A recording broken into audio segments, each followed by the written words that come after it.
Oui, bonjour chers tous. Je voudrais vous lire la plainte déposée contre M. Bahati Lukwebo, le dauphin constitutionnel de M. Félix Tshisekedi et président du Sénat. Transmis copie pour information à M. Félix Tshisekedi. La plainte ou la lettre a été adressée à M. le procureur général près la Cour de cassation à Kinshasa, Gombe. Objet: plainte contre M. Bahati Lukwebo, président du Sénat, pour notamment destruction méchante, flagrante de ma propriété 6 avenue Tchachi, au numéro 50, commune de la Gombe, D023/16547 PGCCA/MVM, parquet général près la Cour de cassation. Monsieur le procureur général, permettez-moi de vous remercier pour avoir accepté de considérer aussi diligentement le contenu de ma lettre du 30 janvier 2023 relative à l'occupation illégale et à la démolition de ma propriété identifiée en concerne. Lettre adressée à son Excellence, Monsieur le Président de la République du Congo, chef de l'État, et vous destinée en copie, voire côte 1 à 3.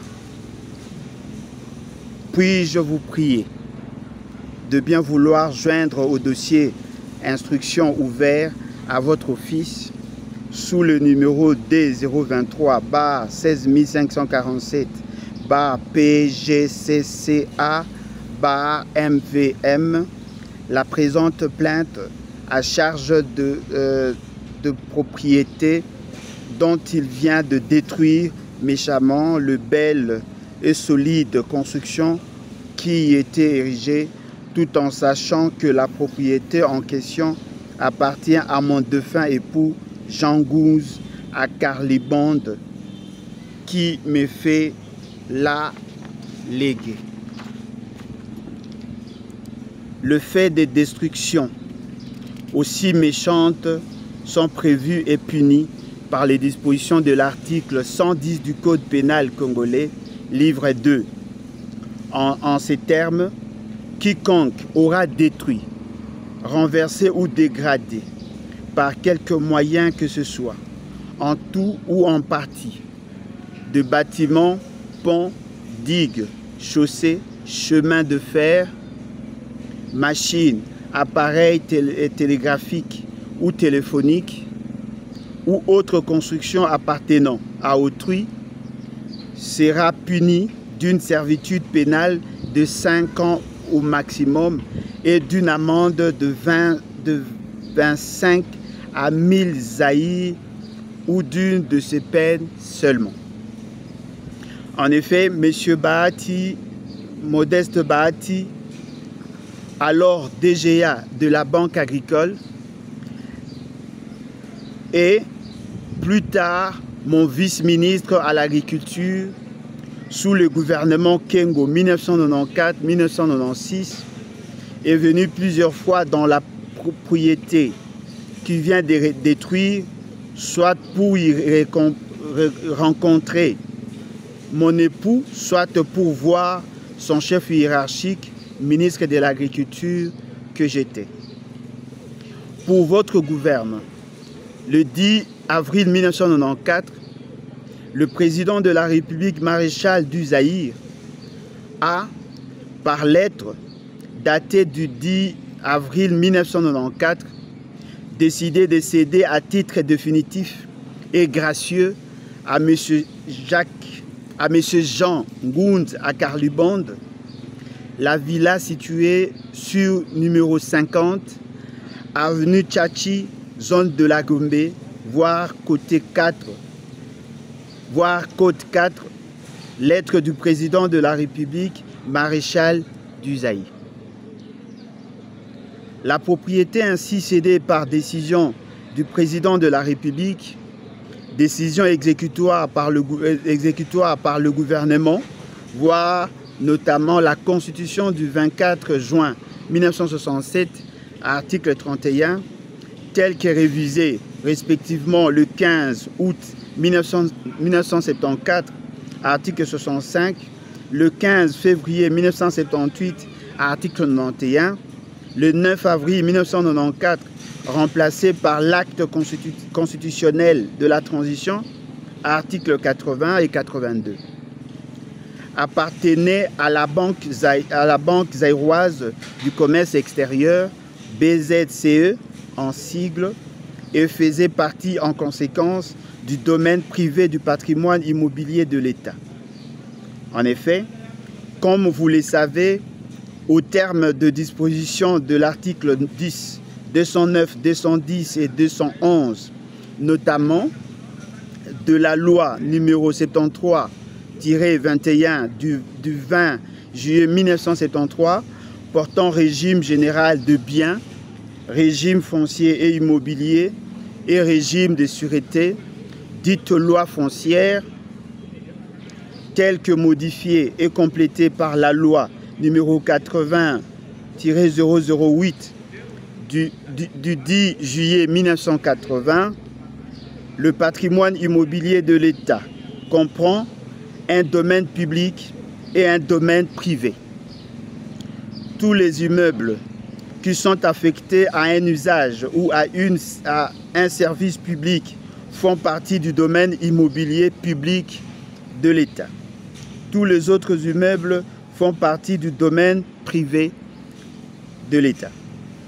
Traitant des règles de compétences relatives à la gestion de biens immobiliers de l'État, la loi dite foncière dispose sur pied de son article 217 que cette gestion relève de la compétence soit de l'administration publique, soit de l'organisme public créé à cet effet, soit de sociétés mixtes immobilières.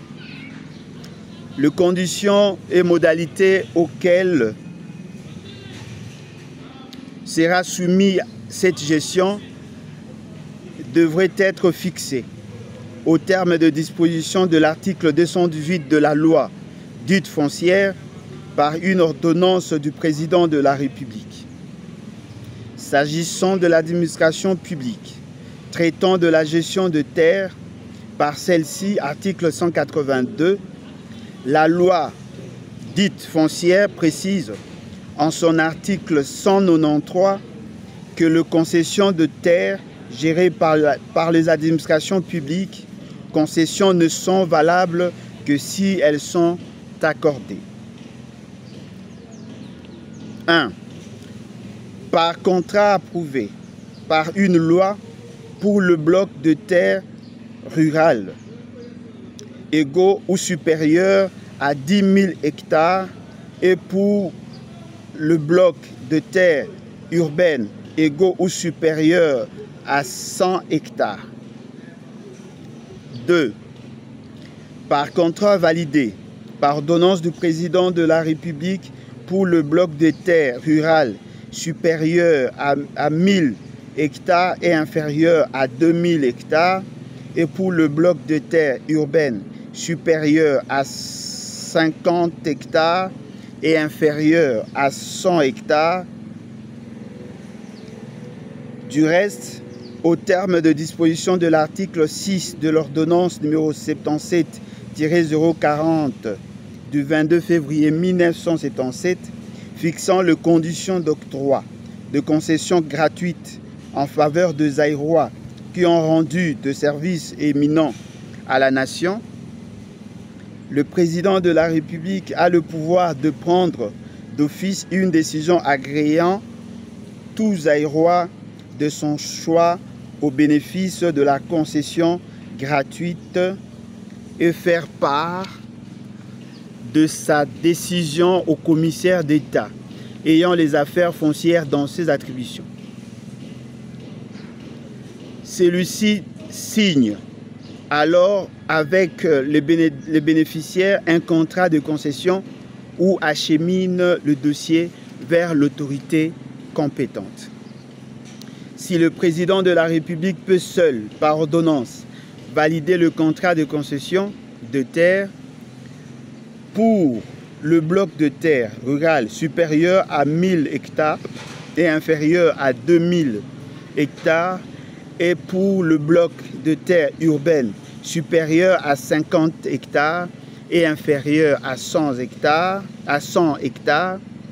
voire prendre d'office une décision accordant une concession à tous aérois, il peut a fortiori désaffecter un bien immobilier qui fait partie du domaine privé de l'État.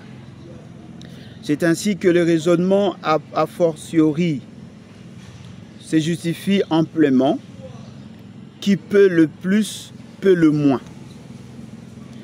C'est ici que le raisonnement a fortiori se justifie amplement. Le moins peut le moins.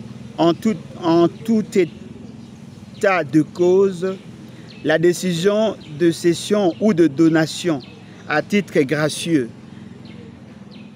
et définitif de la propriété querellée n'a jamais été remise en cause par l'autorité compétente, savoir son Excellence Monsieur le Président de la République, en vertu de parallélisme de forme. Par ailleurs, une telle décision constituant un acte de gouvernement, elle n'est susceptible d'aucune action en justice. Voir à ce sujet la décision rendue par la Cour supérieure de justice qualifiant l'acte de gouvernement, la décision du bureau politique, organe du impair, parti État, ayant expulsé un sujet ouest-africain dont l'immeuble lui appartenant a été en conséquence vendu et revendu. CSJ RC 114/TSR 29 septembre 2006. Affaire procureur général de la République, c'est Aldadji Dabo Magambo, bulletin des arrêts de la Cour supérieure de justice, année 2004-2029, tome 1, année d'édition 2010, page 310-314. Des expressions telles que le fait de prince ou l'acte de souveraineté du gouvernement ont été utilisés pour faire obstacle au recours juridictionnel et autres contre la décision semblable à celle du président de la République, maréchal du Zaïre, prise en faveur de son défunt mari, auquel une cession a été faite, à titre gracieux et définitif de la propriété qui m'appartient par donation testamentaire, voire V. Kangulumba, édition, la loi du 20 juillet 1973 portant régime général de biens, régime foncier et immobilier et régime des sûretés au Congo 30 ans après.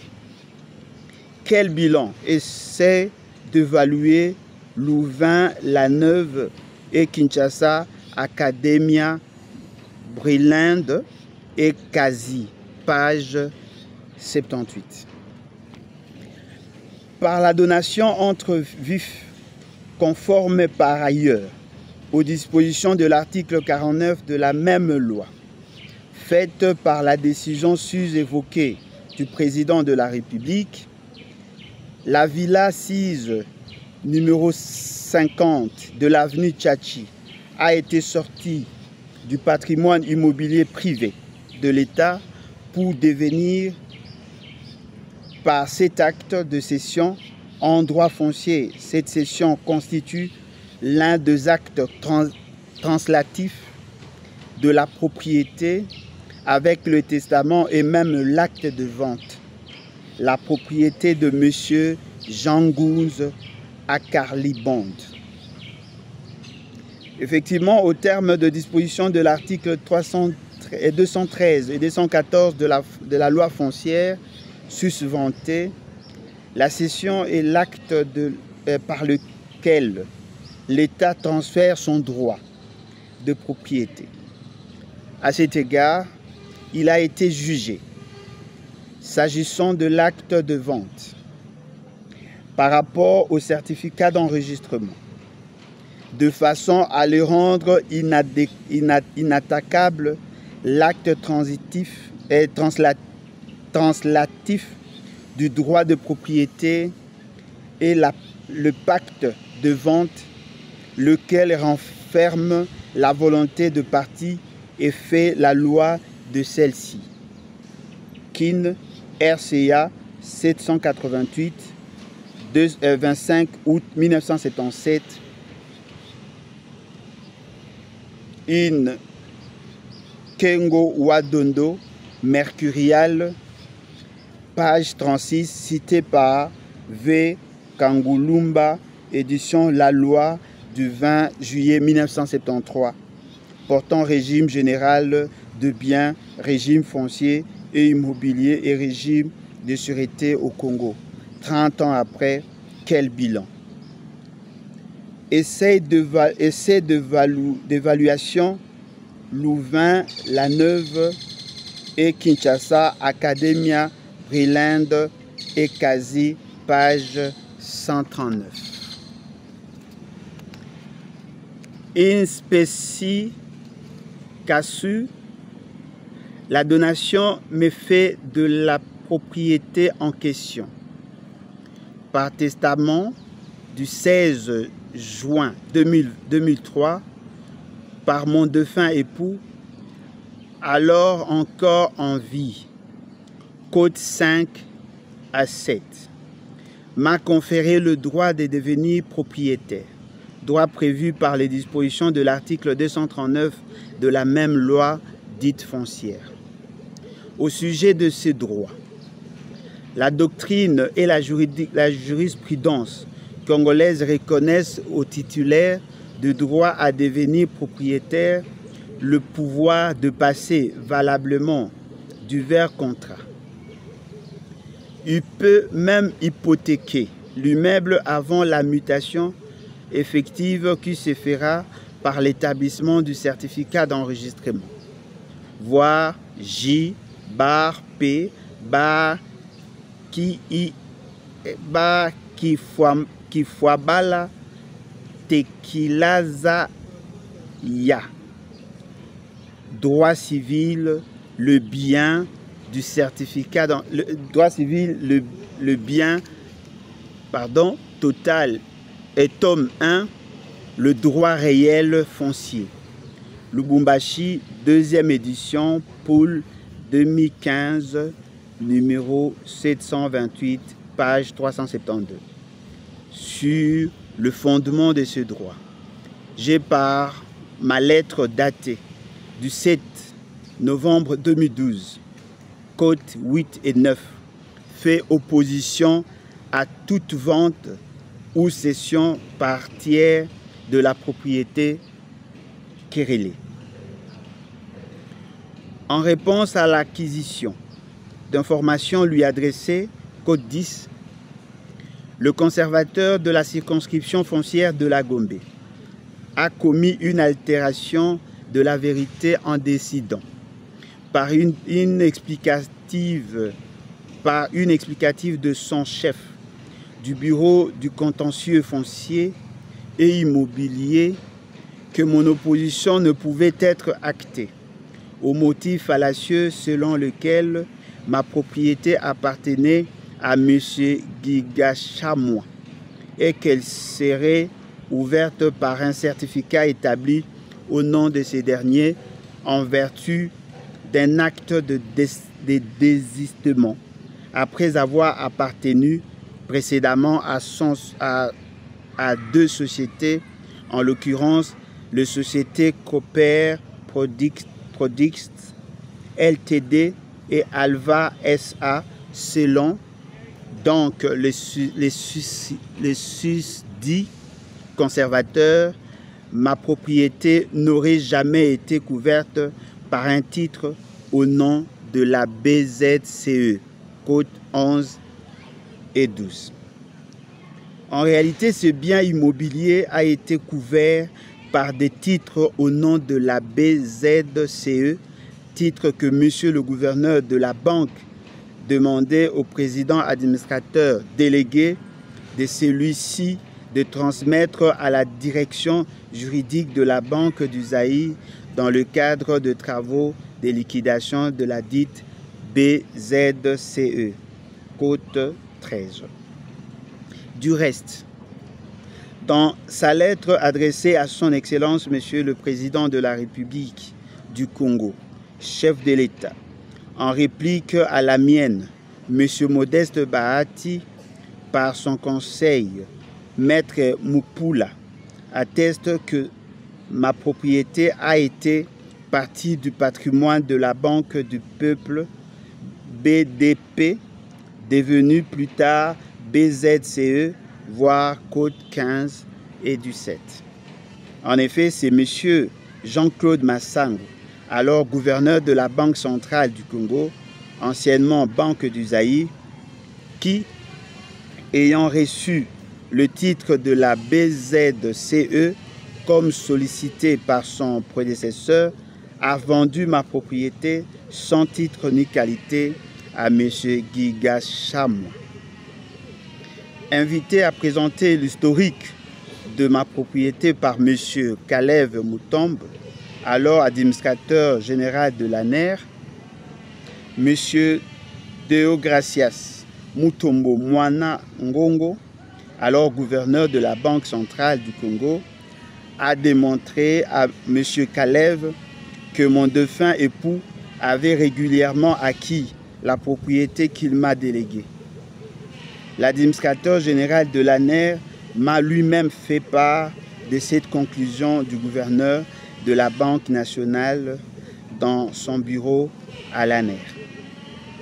Dès lors, puis-je vous prier de bien vouloir inviter les deux anciens gouverneurs de la Banque centrale du Congo susmentionnés, ainsi que M. Kalev, ancien administrateur général de l'ANER, à éclairer votre religion en qualité de renseignant. Outre M. Modeste Bahati, qui pourrait être entendu dans une procédure de flagrance pour des faits infractionnels de destruction méchante, notamment de même que le conservateur de la Gombe pour notamment faux en écriture. Puis-je par ailleurs vous prier de bien vouloir faire cesser les destructions qui se poursuivent par réquisition d'informations en attendant la poursuite et la clôture des instructions? Dans cette espérance, je vous prie de croire, Monsieur le procureur général, à l'expression de ma considération distinguée. Wivin Landu Kavidi. Merci.